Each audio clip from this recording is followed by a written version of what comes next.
Good morning, Lionhearts. How are you guys today? This guy is ready to rock, and we're starting the day on a somber note. Rest in peace, Batman, Adam West. The one and only Batman to me, so it's a sad one. If you've never seen the Batman original TV show from the 60s, don't you dare. Or the Batman the movie, so awesome, so classic. And I'm glad everybody's enjoying the Twilight Zone Vic Morrow blog that I uploaded yesterday.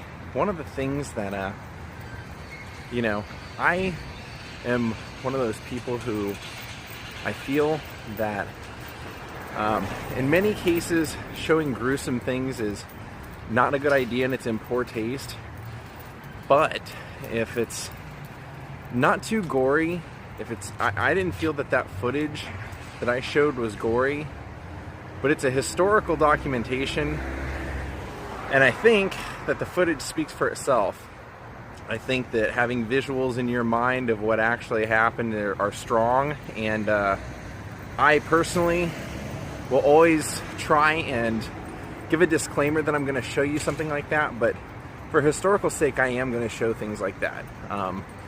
If it's a mutilated body, I promise I will never show anything like that, but an occasional casket photo or something to that nature where it shows the incident, but you couldn't see what I feel is the gory stuff, I'm going to give you a disclaimer and I'm going to show that stuff. So I just want you guys to know that. Going forward, that's always how I will do it. And since it is a landmark in our neighborhood, I kind of like to call it a security guard for the neighborhood, painted right here on this electrical box. A memorial to you, Adam West, in your battle with the leukemia. I mean, I lost a grandmother to leukemia, so that one hits a little close to home. Whenever people are wearing underwear on the outside of their pants, they'll owe it to you, Batman. I break for Louis Armstrong. Classic. Oh, thank God. Thank God we got one in our neighborhood. Because I was wondering when we were going to get a zombie outbreak response team in this neighborhood, and thank God we got one. So once we get done with this walk, I'm going to go home and get my shower, and then some friends are picking me up and they're going to take me out vlogging today. The one plus side to the few people that have offered me help while I've been injured is that they are willing to take me vlogging. The downside is everybody is only available on the weekend, so everybody offers and there's only 2 days that I can do it with them, and everybody wants to do Saturday, so it's been like a pleasant problem. But today we're going to see a few things, and I didn't even pick. They told me what they were going to do, and I was like, that sounds like fun, I want to go. So they're going to come pick me up, and we're going to have a pretty fun day of vlogging. Well, somebody just left their skateboard here. Looks like it's worse for the wear, but I don't know if that's a style or if they just really needed to duct tape everything. Alright guys, I'm pretty excited. I just got a text, and my buddy is on his way. He said he'll be here in like an hour, and we're actually going to see the Ike and Tina Turner house. This was also the house they used in What's Love Got to Do with It, the biopic about Tina Turner's story. Well, my ride's here, and I think he came for his sunglasses. Hello, how are you? How are you? There you have enough room? Appreciate it. Yeah. Yeah? Yeah, I'm good. Okay. Well, my ride's here. She won't talk to me. There's Lenard, there's Jasmine. Hey. Nice enough to come pick me up and drive me around with them while they're out sightseeing. Well, I hopped out because our route got a tad bit detoured, and when I saw why, I was like, I gotta get out and vlog this, because it's right down the street. We got detoured right here because apparently a gigantic tree fell in the middle of the street. I'm actually surprised my car wasn't parked over here for it to happen, fall on my car. Whoa. When did that happen? About 8:30. Wow.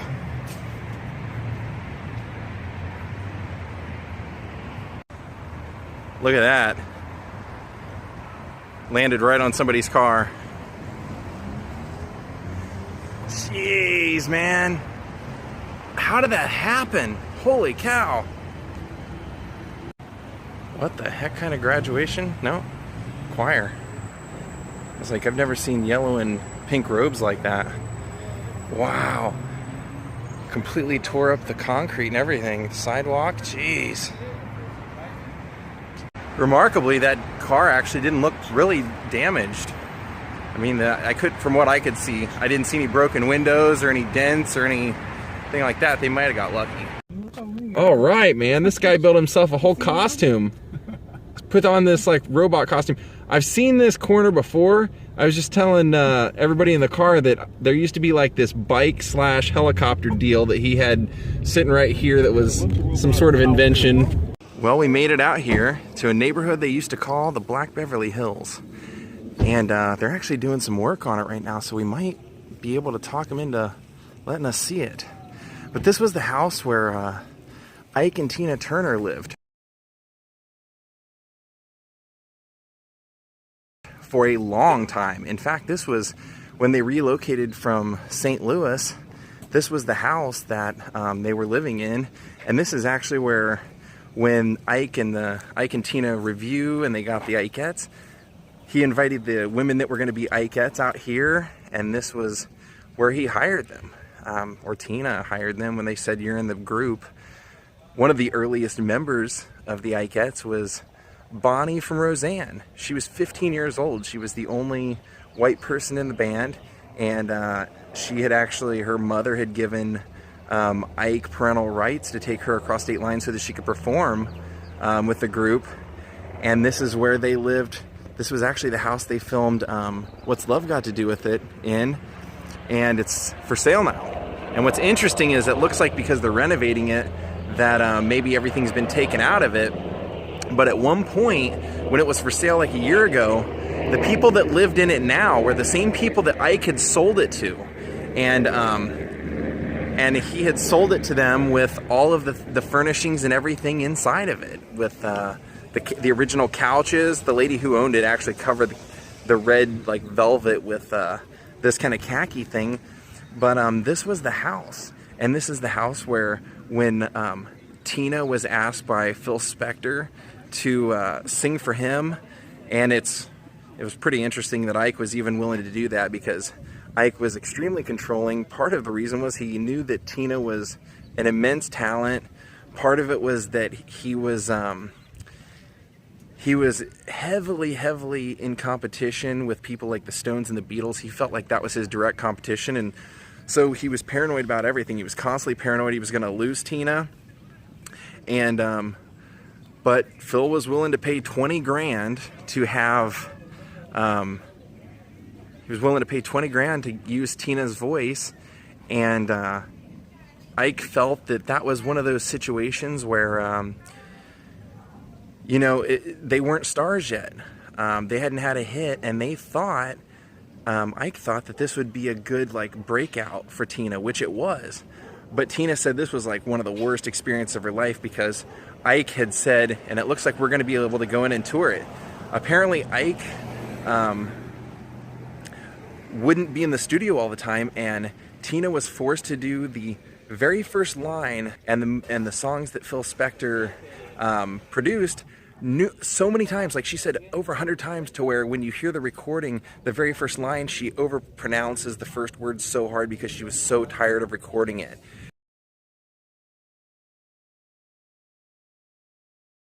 And this is also the time period when he chased her out of the studio with a gun. So we're going to go in, and we're actually going to take a look inside the house that was used for What's Love Got to Do with It. And this was Ike and Tina's house until we're actually not too far from the airport, where Tina left Ike once and for all in 1976.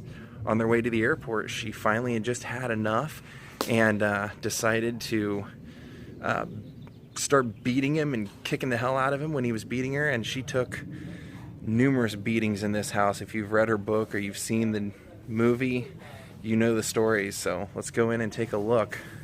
I can't believe we're actually getting to do this. Wow. Look at that, the original wallpaper over there. There's the pool. And they, somewhere in here, I'll have to find it, they had a waterfall in the living room. that hadn't been really used in a long time, but that was original. I think it was from the pictures that I saw, it was actually over here.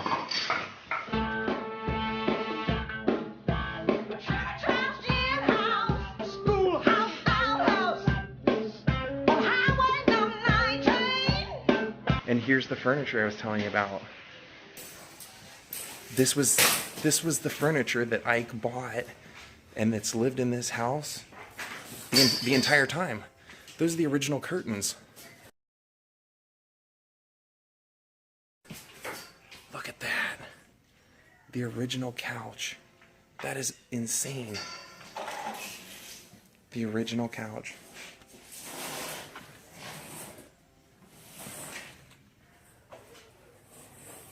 And like I said, I believe right here there was a waterfall, an indoor waterfall.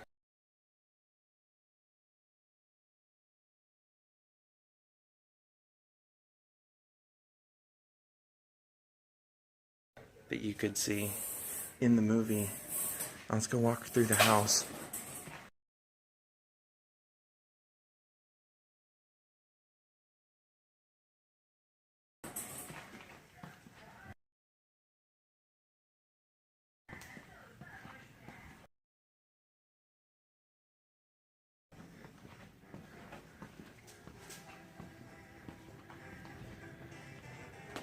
That's the front door we just came in. Wow. Man, I want to take that thing down and take it with me. I'll have to, you know what? I am taking this with me. I am definitely taking that. Taking a piece of the wallpaper. This is from the bedroom. You're stealing stuff too, huh? Look at this. This I believe, this is the bedroom. And you know how I know that is because the ceiling is mirrored, and when the house was purchased by the people from Ike, they bought it with the circular bed that was right here.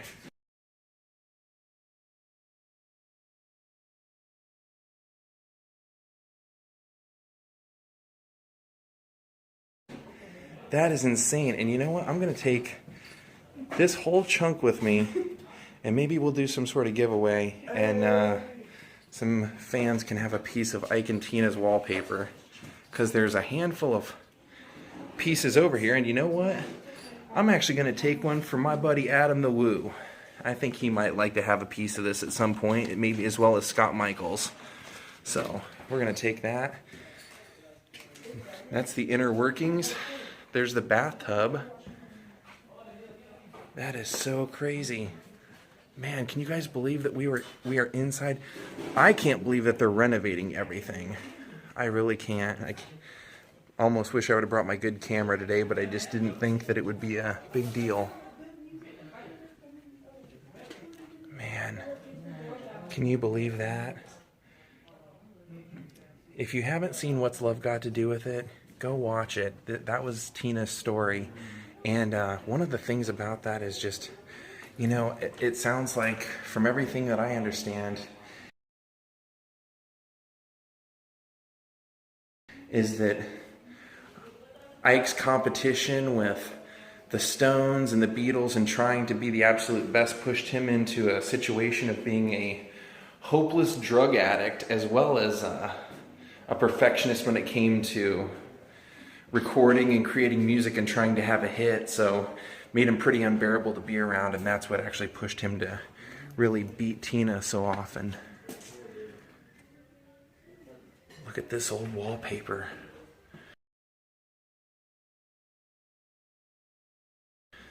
I would guess this would be one of the kids' rooms. That's an old style chair. Look at that.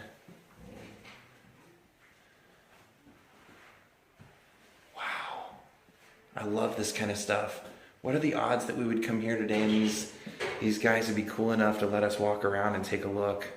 And I'm going to grab a little piece of that wallpaper as well.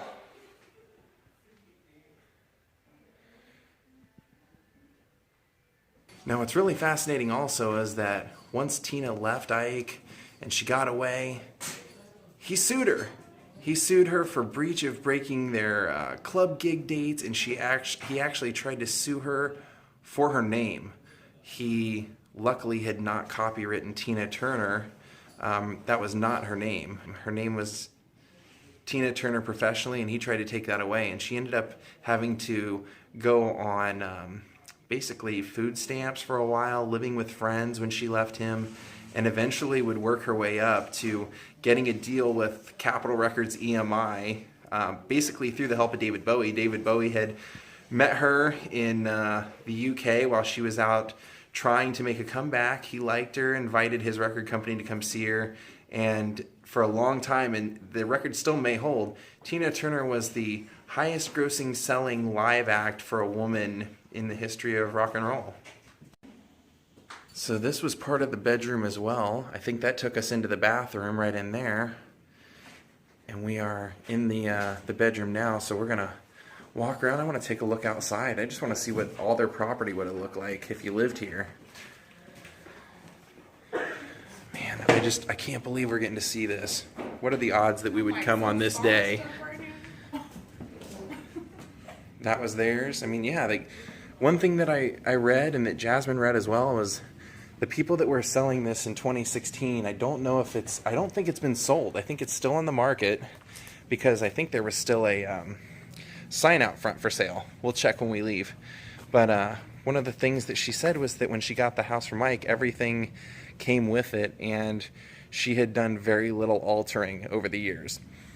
Really, like I said, all she had done was she didn't like the red velvet sofas, and so she had them reupholstered in that khaki flavoring color. But man, look at that. The house where the Ike and Tina review would have created and lived for, God, 15 years that I know of, because the interviews I saw with PP, one of the Ikeettes, said that it was in 1962 that she was hired as an Ikeette, and that was when Ike decided to move the whole operation permanently from being partially in Los Angeles and St. Louis to permanently being out here in Los Angeles. In, like I said, what was at one point known as Black Beverly Hills in those days. These would have been the windows and the screens. That's what we saw when we were inside their bedroom. And I hate to like bring this up or even mention it, but it's just one of those things that as you're out here and you see their neighbor's house right here and everything, and you know that that window's there, and you think how many times vicious beatings and screaming matches and things like that would have been echoing through this little corridor here, this little walkway, and that would have been coming out of those windows. That looks like that's the pool house. There's a little shower in there.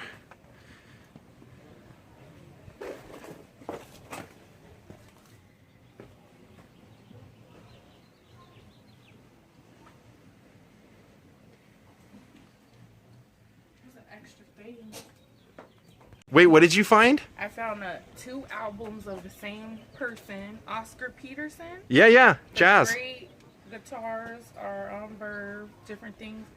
They said we can have them? They said we can have them. There was one extra one, so if you want this one. Do you think that we have enough room in your car to steal those sofas? No, but we can. Can we go get a rental car? Tie it on. Okay. Well, they told us that we can take a look through the garage and take stuff out of the garage if we want to, so we're trying to figure out if there's a way in. If you look online and you can look up the pictures of the house, there's a picture that shows it back here. This was all fixed up. They had the flowers all pretty situated. This was a real fire pit that worked. They had this, of course, all the way filled. I'll see online. I bet you I can find those pictures and we'll match it up. Yeah.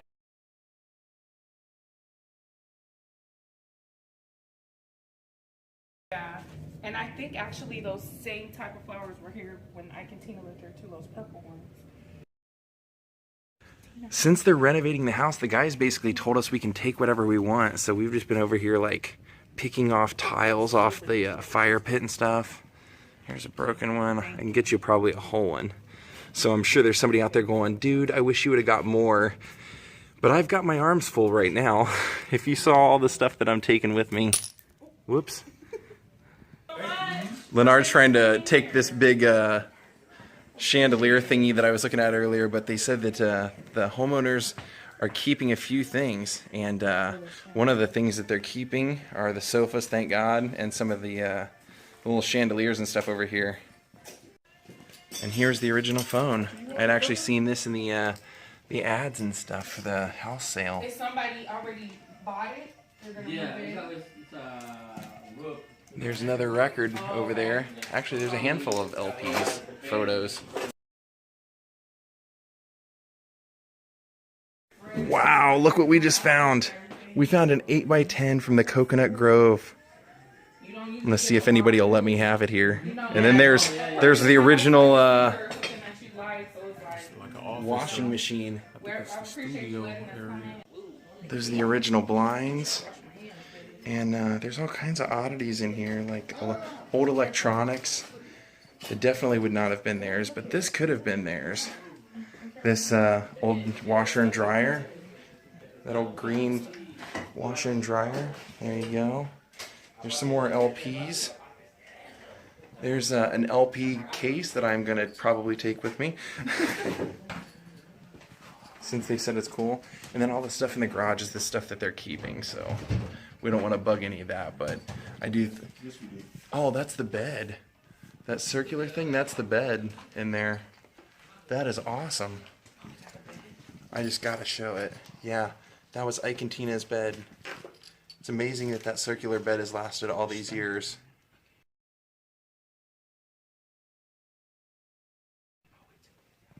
Unbelievable. Look what Leonard just found. I'm taking it. It's 2 of them. I want the other. I think I hit the holy grail here. It's Ike Turner's tape splicer. I'm taking it. It's in there. This is unreal. I just found 2 checks. One has the Ike and Tina Review address on it, and I gave that to Leonard, and then this one I'm keeping because it's signed. It's got the Ike and Tina Review on there, and it's dated December 9th, 1962. Well, Jasmine got their doorbell, and we're getting ready to leave, and I want to show you guys some other things I found. I found some old posters, I found their press packets, and I'm actually leaving with their 1956 license plate, as well as a check.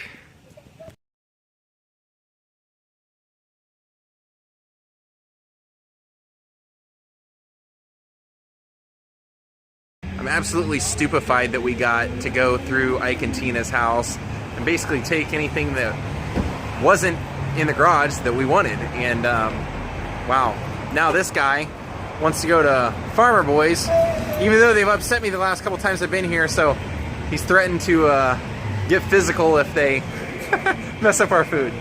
So we're gonna go eat. And then when I get home, I'm gonna show you guys everything that I took from the house, all the little like mementos that I took.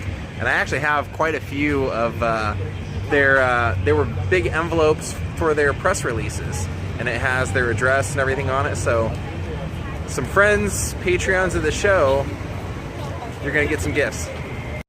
Your one chance at redemption, guys.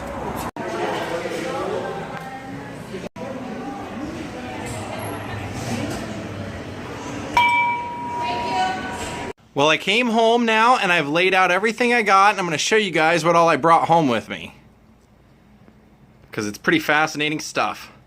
First off, I brought it all home in a record holder. Record transporter. Which was awesome. I found 2 of these Ike and Tina posters from the Working Together era. So I gave Leonard one, and I kept one. I got a bunch of wallpaper from Ike and Tina's bedroom. I'm going to be giving out little sections of that to my Patreons. This is from the boys' bedroom. I found some of the big envelopes to send out the Ike and Tina Turner Review press packets. Found quite a few of those, so I gave half of them to Leonard. Found 2 press packets, so I gave one to him and I kept one. These are all the way from 1969.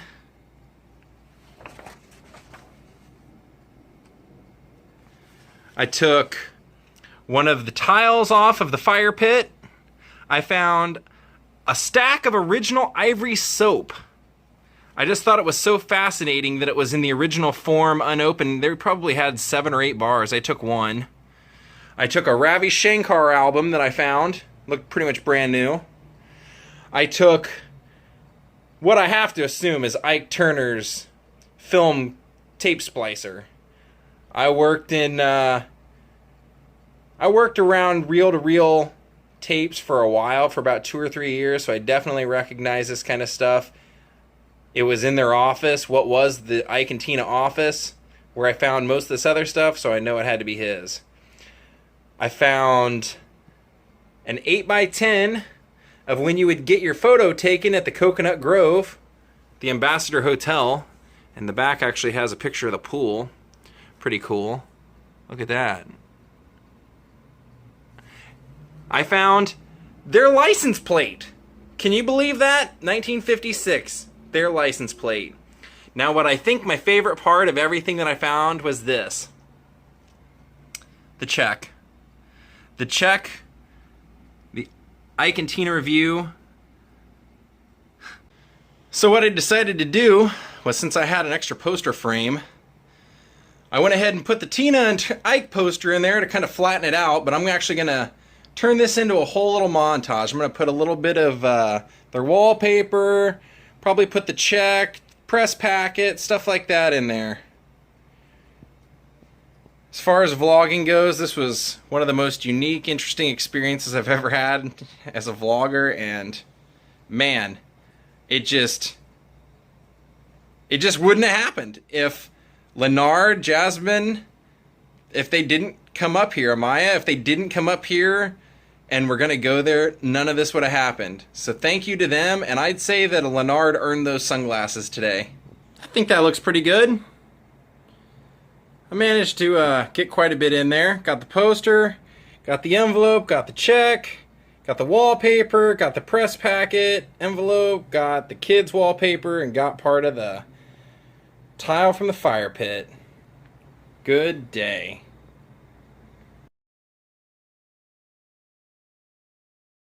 Quite possibly my favorite day of vlogging yet.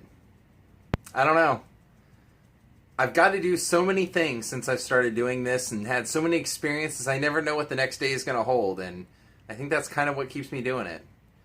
But I love this album, so it was so great that this album was what the poster was of, and I'm just going to call it an end of the day now because the day just can't simply get any better. Good night.